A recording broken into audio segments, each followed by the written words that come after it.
नमस्कार, मी प्रसन्न जोशी. आपण पाहताय पुढारी न्यूजवर चर्चेचा धुरळा. आणि चर्चेचा धुरळा यासाठी उडवावा लागतो कारण 5 वर्षांनंतर निवडणूक नावाची संधी येते आणि महाराष्ट्राची असेल किंवा कोणत्याही राज्याची जनता ही त्या पक्षांच्या पदरात त्यांच्या कामाचं मोल टाकते. सत्ताधारी असतील तर यशाचं मोल किंवा त्यांच्या अपयशाचं मोल, आणि विरोधक असतील तर त्यांनी दिलेल्या संघर्षाचं मोल किंवा त्यांनी काम न केल्यास पराभवाचं मोल त्यांच्या पदरात टाकते. आणि असं असताना 5 वर्ष आता पूर्ण होत असताना वस्तुतः आता निवडणुका ऑक्टोबरच्या सुमारास, त्याच्या आधी आचारसंहिता आणि ऑक्टोबरमध्ये निवडणुका आणि त्यानंतर लगेच प्रत्यक्ष विधानसभा अस्तित्वात येण्याची अपेक्षा होती नोव्हेंबरच्या सुमारास. प्रत्यक्षात मात्र ज्यावेळी आता भारतातल्या काही राज्यांच्या निवडणुका, ज्यात महाराष्ट्राचा समावेश आहे, त्या निवडणुका जाहीर करताना निवडणूक आयोगानं महाराष्ट्राची घोषणा केली नाही. अर्थातच त्यांना प्रश्न विचारण्यात आला त्यावेळी त्यांचं उत्तर होतं की महाराष्ट्रातल्या घडामोडी, कोरोना काळ, सत्तांतर, मध्ये आलेली छोटीशी राष्ट्रपती राजवट आणि अन्य सगळ्या प्रशासकीय कारणांमुळे ही निवडणूक थोडी पुढे ढकलली जाईल. आणि आता अंदाज असा बांधला जातोय की ही निवडणूक सुमारे डिसेंबरमध्ये होईल. डिसेंबरमध्ये निवडणूक होईल. लक्षात घेऊया, आपण 21 नोव्हेंबरच्या आसपास विधानसभा अस्तित्वात येणं अपेक्षित असताना डिसेंबरात निवडणुका होत आहेत. आणि त्यामुळे मग आता चर्चेचा धुरळा उडालेला आहे. विरोधकांचं म्हणणं आहे की तुम्हाला आधीच पराभव दिसू लागलाय सत्ताधाऱ्यांना, तुम्हाला लाडकी बहीण योजनेचे लाभ जास्तीत जास्त पोहोचून वातावरण पॅसिफाय करायचे, जे सध्या थोडं उद्विग्न आहे तुमच्या विरोधात. सत्ताधाऱ्यांचं म्हणणं आहे की तुम्हाला घाई झालेली आहे आणि तुम्हाला सहन होत नाहीये लाडकी बहीण योजनेचं यश, म्हणून तुम्ही विरोध करता. हे सगळे मुद्दे घेऊन आपण चर्चा करणार आहोत. मान्यवर आपल्यासोबत आहेत अवधूत वाघ, भाजपचे वरिष्ठ नेते आणि प्रवक्ते, त्यांचं स्वागत.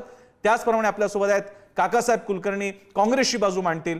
आणि सोबतच आपल्यासोबत पुढारीचे वरिष्ठ पत्रकार प्रमोद चुंचुवार हे सुद्धा थोड्याच वेळात चर्चेमध्ये सहभागी होतील. पहिल्यांदा आपण सत्ताधाऱ्यांचं म्हणणं जाणून घेऊयात. अवधूत वाघजी, हे बहुधा महाराष्ट्राच्या बाबतीत अगदी एक्सेप्शनल काही अडचणी, दंगली, नैसर्गिक आपत्ती सोडता अशा काही राजकीय कारणांमुळे कदाचित पहिल्यांदा होत आहे. काय कारण वाटतंय तुम्हाला? म्हणजे निवडणूक घेण्याचं काम हे कुठच्याही सरकारचं नसतं, किंबहुना कुठच्याही राजकीय पक्षाच्या हातात ह्या नसतात. 1952ला पहिल्यांदा लोकसभेच्या आणि विधानसभेच्या इलेक्शन झाल्या तेव्हापासून आतापर्यंत या नियमित होतात आहेत. एखाद महिना प्लस आणि मायनस हे शेवटी तिकडची जी स्थिती असते त्याच्यावर अवलंबून असते, पण कधी डिले झालेलं मला तरी आठवत नाही, एक्सेप्ट ज्यावेळी 370 कलम हटवण्यात आलं आणि जम्मू आणि काश्मीर हे वेगळी राज्य करण्यात आली, तिबेट वेगळं, आपलं लडाख वेगळं करण्यात आलं. त्याच्यामुळे तिकडची राजकीय परिस्थिती जोपर्यंत स्थिरस्थावर होत नाही तोपर्यंत तिकडच्या इलेक्शन कमिशनच्या माध्यमातून लावणीवर टाकल्या होत्या, घेतल्या नव्हत्या म्हणा. तेवढा जर अपवाद ह्या जवळजवळ 75 वर्षाच्या इतिहासात घेतला तर मला असं कुठे वाटत नाही की कुठच्याही प्रकारे इलेक्शन्स डिले करण्यात आले आहेत. बघा, 1977ला जनता पार्टी आली. जनता पार्टी आल्या त्यांनी काँग्रेसची काही राज्य ही बरखास्त करून टाकली आणि लगेच तिकडे निवडणूक घेतल्या. 1980 साली काय झालं, इंदिरा गांधी आल्या आणि त्यांनी लगेच जनता पार्टीची राज्य खालसा केली आणि लगेच इलेक्शन घेतल्या. तर त्याच्यामुळे इलेक्शन्स होत राहतात आणि इलेक्शन घेण्याचं काम हे कुठच्याही राजकीय पक्षाचं किंवा सरकारचं नसल्यामुळे निवडणूक आयोग स्वायत्त आहे. आपण उगीच असं म्हणून की बाबा सरकार किंवा एखादा राजकीय पक्ष याच्यावर काहीतरी त्याच्यामध्ये काहीतरी चालढकल करतो असं म्हणणं हे केवळ राजकारण आहे. जर मुख्य पाहिलं ना प्रसन्नजी, तर ह्याला जबाबदार कोण आहे? आज सुप्रिया सुळेंचं मी पाहिलं आणि त्यांनी सुरुवात केली की बाबा भारतीय जनता पक्ष याला जबाबदार आहे, परंतु ह्याला जबाबदार सुप्रियाजींचे वडीलच आहेत. कारण तुम्हाला 2019ला इलेक्शन झाले, 21 तारखेला इलेक्शन झाली, मला वाटतं 23 काय 24 ऑक्टोबरला रिझल्ट लागले. 26 ऑक्टोबरला हरियाणा आणि महाराष्ट्र एकत्र झालं. 26 ऑक्टोबरला तिकडे 27 नोव्हेंबरला महाराष्ट्र विधानसभेची पहिली सभा झाली.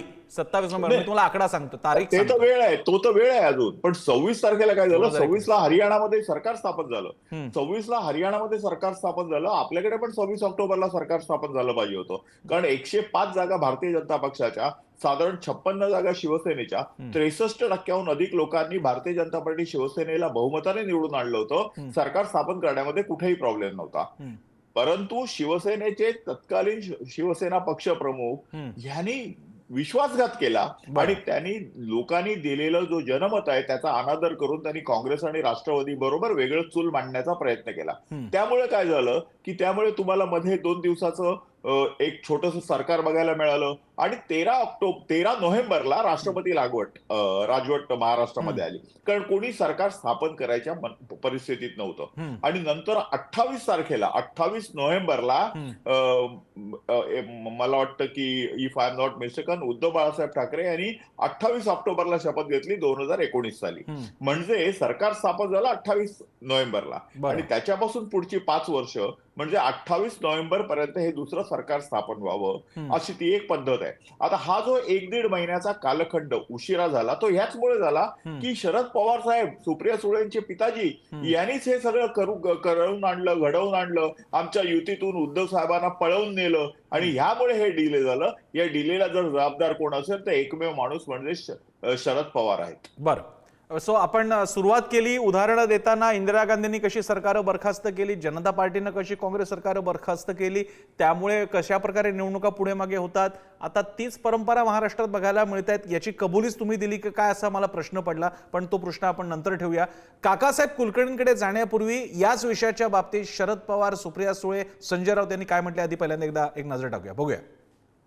महाराष्ट्रातल्या निवडणुका डिसेंबरला होणार असतील तर ही सत्ताधाऱ्यांची सोय आहे. महाराष्ट्रात पराभवाची भीती वाटते की आम्ही निवडणूक हारू, आता निवडणुका वेळच घेतल्या तर. त्यांनी अशा पद्धतीनं हा डाव टाकलेला आहे.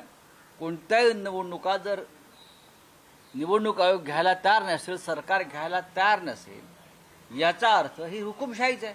प्रधानमंत्री बोलतात आणि यांच्याना दुसरा निर्णय घेतात. इलेक्शन 4 राज्यात आहे, काही लाडक्या बहिणीचा विषय 4 राज्याचा नाही आहे, हा फक्त महाराष्ट्रात आहे. ज्या वेगवेगळ्या योजना त्यांना वेळ भेटावं म्हणून पुढे महाराष्ट्राचे ढकलले असं वाटतं का? नाही, मला कारण माहिती आहे. सरकार तर त्यांनी स्थानिक स्वराज्य संस्थांच्या निवडणुका तर पुढे ढकलत इथपर्यंत आणल्या. आता विधानसभेची निवडणूक पुढे ढकलली जाते आहे.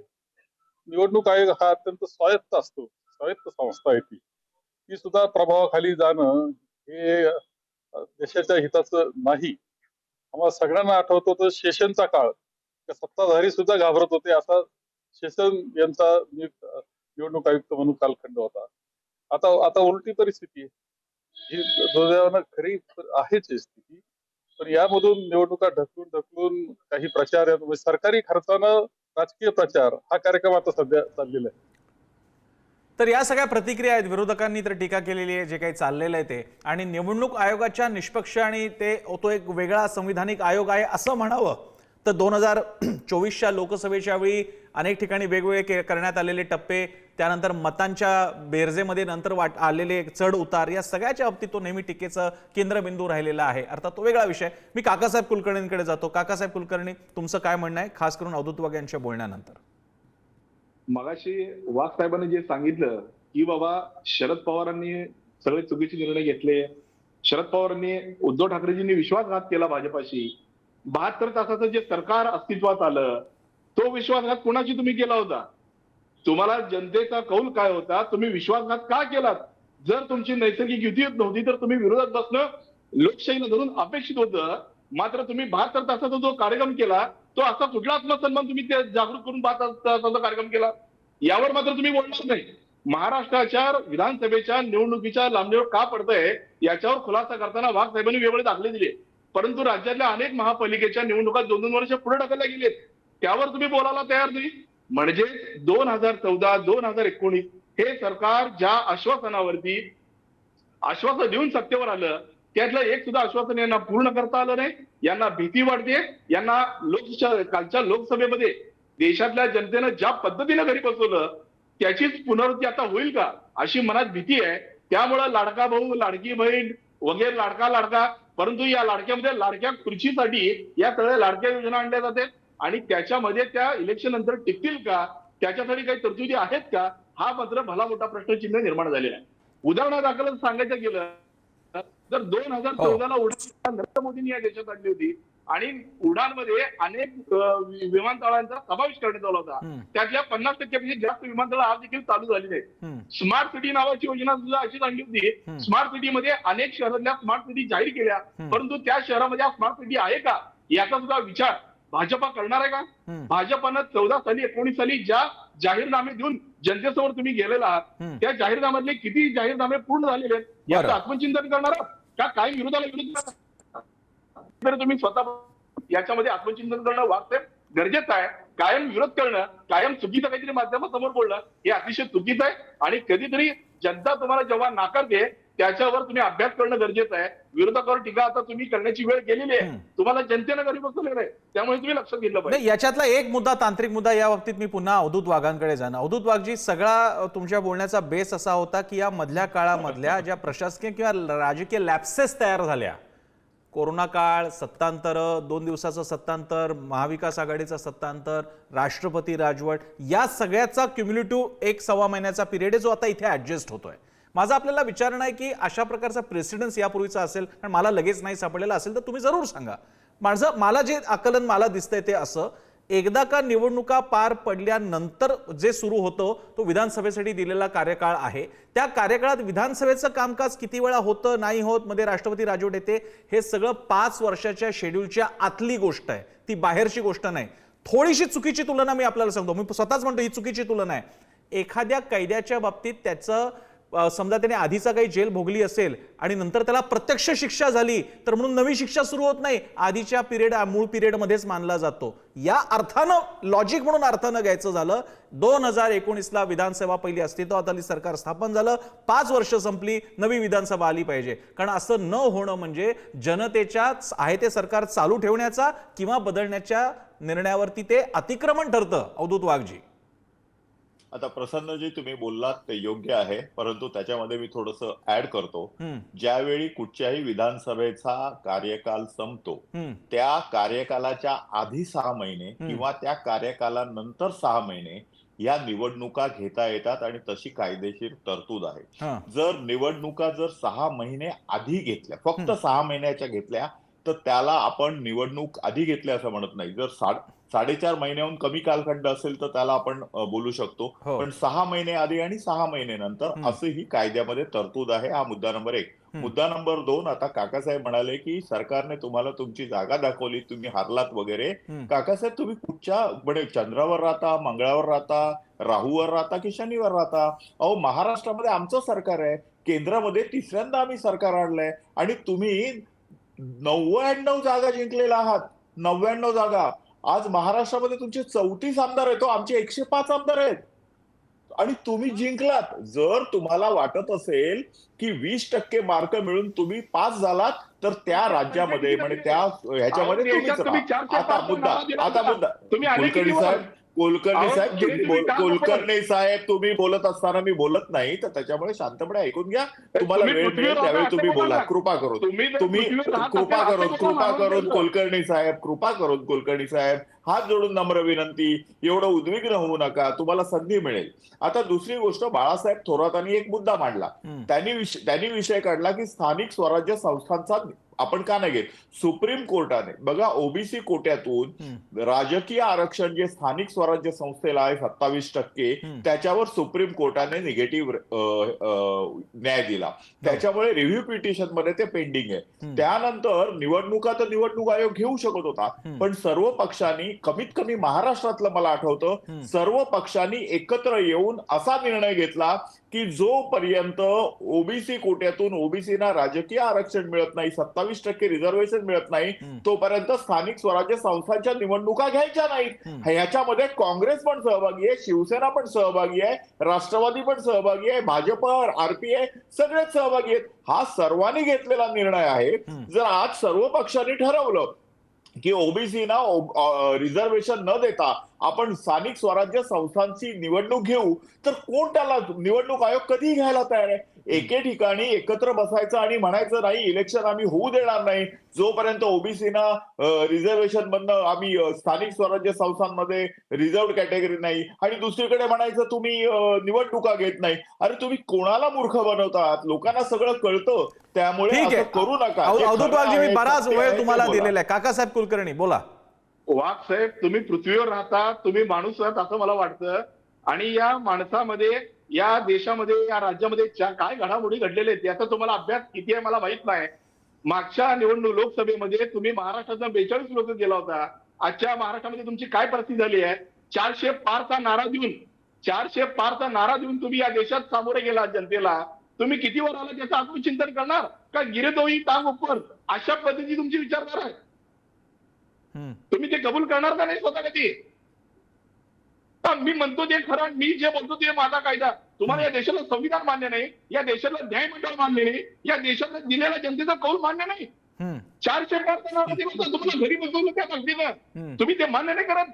या महाराष्ट्रातल्या जनतेला सणसणीत घरी बसवलं. 42 होते ना तुम्ही, 42.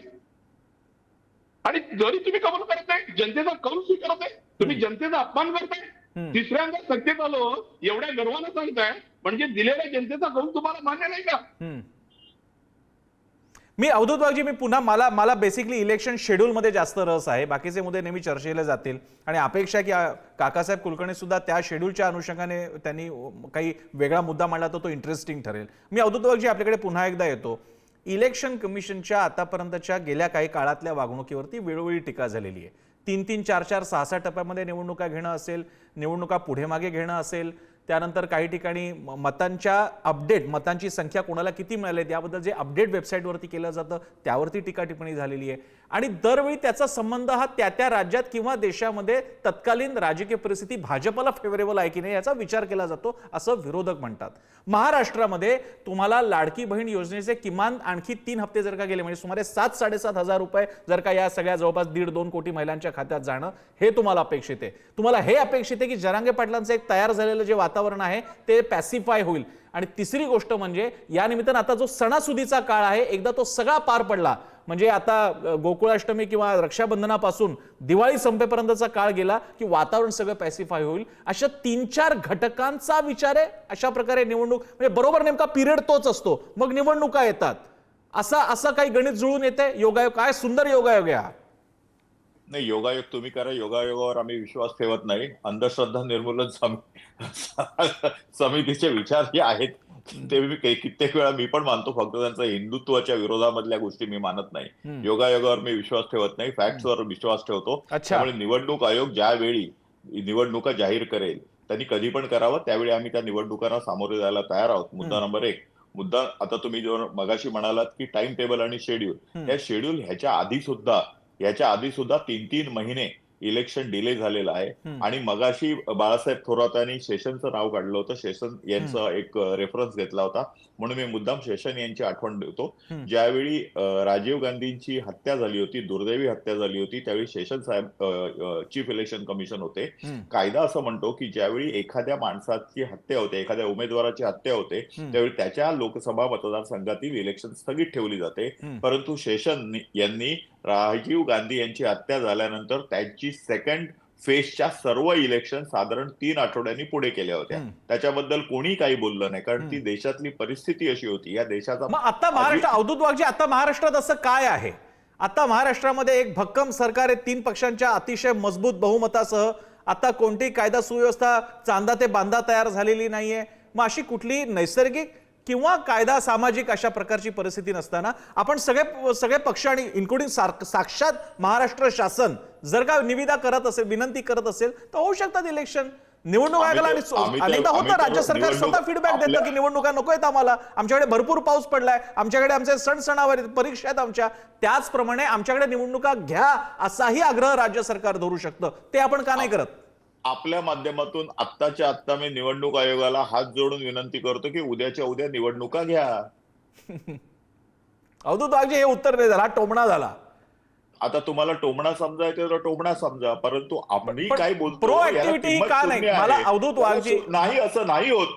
राज्य सरकार ठरवू शकत नाही निवडणुका कधी घ्या, लवकर घ्या की उशिरा. राज्य सरकार हस्तक्षेप नक्की करू शकतं असं घडलेलं आहे अवधूत वाघजी, असं घडलेलं आहे. सिनियर आहात, जर निवडणुका आधी घ्यायच्या असतील तर सरकारला राजीनामा द्यावा लागतो आणि राजीनामा दिल्यानंतर निवडणूक आयोग लवकर घेईल. जोपर्यंत सरकार अस्तित्वात आहे, जोपर्यंत सरकारची टर्म आहे, तोपर्यंत निवडणूक आयोग आधी कशा काय निवडणुका घेऊ शकतं? निवडणुका अजिबात आता त्या निवडणुका डिले काय करतात हा तुमचा अतिशय योग्य प्रश्न आहे, परंतु तो तुम्ही अयोग्य व्यक्तीला विचारत आहात. तुम्ही योग्य व्यक्तीला म्हणजे चीफ इलेक्शन कमिशनला हा प्रश्न विचारला पाहिजे. तुमच्या उद्याच्या धुरळामध्ये त्यांना बोलवलं पाहिजे आणि त्यांच्याकडनं दूध का दूध पाणी का पाणी करून घेतलं पाहिजे अशी माझी तुमच्याकडे मागणी आहे. दोन गोष्टी निवडणूक आयोग अशा प्रकारे इंडिव्हिज्युअल चॅनल्सना कधी जात नाही, त्यांना तो अधिकार नाही, तो त्यांच्या कक्षेचा भाग नाही. दुसरी गोष्ट मी निवडणुका प्रिपोन करण्याबद्दल सांगत नाही, शेड्यूल फॉलो करण्याबद्दल सांगतोय. तिसरी गोष्ट राज्य सरकार ज्याप्रमाणे आमच्या राज्यामध्ये नैसर्गिक विपदा आलेली आहे, प्रचंड बचाव कार्य सुरू आहे, आमच्याकडे काही अडचण आहे, परीक्षा चालू आहेत, म्हणून निवडणुका जसं पोस्टपोन करायला सांगू शकतं आणि ते ऐकावं लागतं निवडणूक आयोगाला. निवडणूक आयोग जबरदस्ती नाही करू शकत, फीडबॅक घेतं निवडणूक आयोग राज्यांकडनं. त्याचप्रमाणे आमच्याकडे निवडणुका घ्या, आम्ही तयार आहोत, आम्ही शेड्यूल फॉलो करायला तयार आहोत, असा आग्रह आपण का धरत नाही राज्य सरकार म्हणून? याच्या आग्रहाचा काही प्रश्नच नाहीये. निवडणुका कधी घ्या, आम्ही तयार आहोत हे तुम्हाला मी वारंवार सांगतो आहे. त्यामुळे निवडणूक आयोगाने उद्या जरी निवडणुका घेतल्या तरी महायुती निवडणुकीला सामोरं जायला तयार आहे. ठीक आहे. माझ्या आपल्यासोबत पुढारीचे वरिष्ठ संपादक प्रमोद चुंचवारजी पण आपल्यासोबत आहेत. प्रमोदजी, सगळा विषय आपल्या समोर आहे. अवधूत वाघ यांचा तुम्ही आता मगासपर्यंत नव्हता. अवधूत वाघांचं म्हणणं आहे हा निर्णय निवडणूक आयोगाचा आहे आणि मधल्या काळातल्या ज्या घटना घडल्या, सत्तांतर, राष्ट्रपती राजवट वगैरे लागली, त्यामुळे हा 1 महिना पुढे गेलेला आहे, ज्याचा बाऊ करायची विरोधकांना गरज नाहीये. आपलं काय म्हणणं आहे?